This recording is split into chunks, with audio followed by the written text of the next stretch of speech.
Direito Penal, parte especial, crimes contra a administração pública e, mais especificamente, vamos iniciar dentro dos crimes contra a administração pública, crimes contra as finanças públicas, e a gente vai tratar do artigo 359-A, operações de crédito. Então, vamos ver a primeira noção de crimes contra a administração pública. É importante entender que o Código Penal ele considera como uma administração pública para aplicação das normas penais. Bom, no sentido objetivo, a administração pública se relaciona à sua atividade da administração relacionada à função administrativa, que principalmente é praticada pelo Poder Executivo, mas não somente pelo Poder Executivo. O Poder Legislativo e o Poder Judiciário também praticam funções administrativas quando organizam, os órgãos organizam os servidores, organizam as finanças, organizam sua atuação. Compras, licitações, normas de pessoal, finanças, pagamento e tudo mais. Então, no sentido subjetivo, a administração pública se relaciona aos executores da função administrativa. Então, em relação ao sentido objetivo, que relaciona-se à atividade da administração, a gente observa a função administrativa como sendo residual, ou seja, se a função ela não se relaciona à criação do direito, como é a função legislativa, e não se relaciona à solução de conflitos de interesses na vida real, que seria a função jurisdicional, se ela não tem nenhuma dessas funções, não exerce nenhuma dessas funções, de forma residual, considera-se que é uma função administrativa. Seabra Fagundes, ele dizia que administrar é aplicar a lei de ofício. Bom, agora em relação ao aspecto subjetivo da administração pública, os executores, eles são considerados um conjunto de agentes, órgãos e pessoas jurídicas. A organização interna, ela se relaciona aos serviços prestados pela administração pública, serviços públicos e servidores, órgãos e agentes, que eles praticam a função administrativa e são integrantes da administração pública. Obedecem a normas de direito público e, dependendo da definição jurídica da atividade, da norma, do ato, eles vão ser denominados ilícitos administrativos ou ilícitos penais. E nós vamos ver as características para ser considerado um ilícito penal. Nem tudo será resolvido e tutelado pelo direito penal, porque o direito penal é a última ratio, é a última razão, é a última forma de atuação das normas punitivas.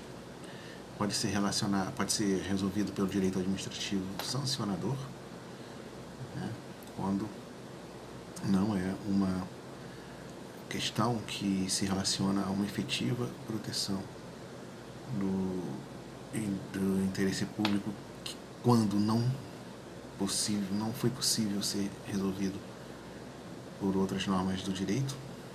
Aqui a gente está tratando de administração pública, então quando não é suficientemente resolvido pelo direito administrativo, a gente vê a aplicação do direito penal.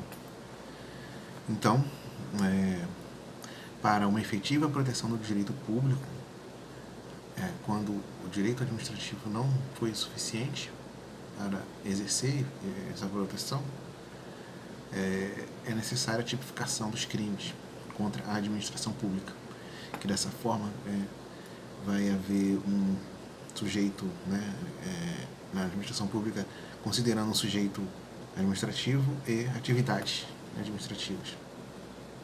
O Código Penal ele considera a administração pública em sentido amplo, tá? Englobando toda a atividade estatal em seu aspecto subjetivo e objetivo. Os ilícitos penais eles têm como característica comum a ofensa à atividade do Estado ou de outras entidades públicas. Tá? Os ilícitos penais, obviamente, relacionados à administração pública. Então, os crimes contra a administração pública eles estão no título 11 da parte especial do Código Penal. E esse título 11 na parte especial do Código Penal, que trata dos crimes contra a administração pública, ele tem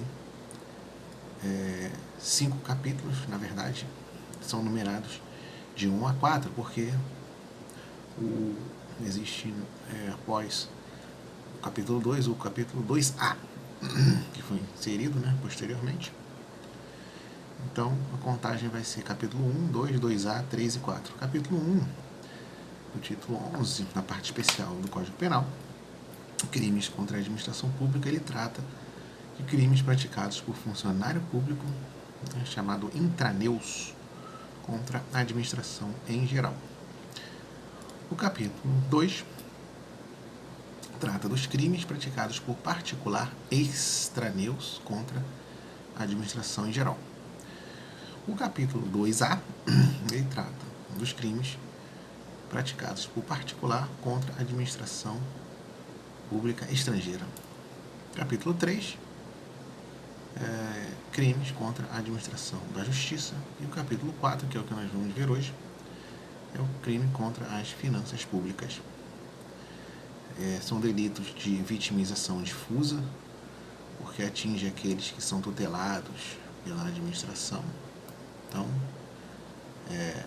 visto de forma abrangente, de forma difusa, tá? Aqueles que seriam considerados vítimas, né, dos crimes contra a administração. Tá? O sujeito passivo do crime seria a União, Estado, Distrito Federal, municípios, mas de forma mediata, os administrados também seriam, né, vítimas. Sujeito passivo, de forma imediata, dos crimes contra a administração pública. Então, as infrações penais, só acho que pelo princípio da fragmentariedade do direito penal, né, ou caráter fragmentário do direito penal, as condutas que seriam incluídas nos ilícitos penais em relação a esse tema seriam só as que atentam contra valores fundamentais para a manutenção e o progresso do ser humano e da sociedade. Tá? Isso, no caso, crimes contra a administração pública. Não é qualquer ação ou ilícito contra a administração pública que será tipificado, considerado crime.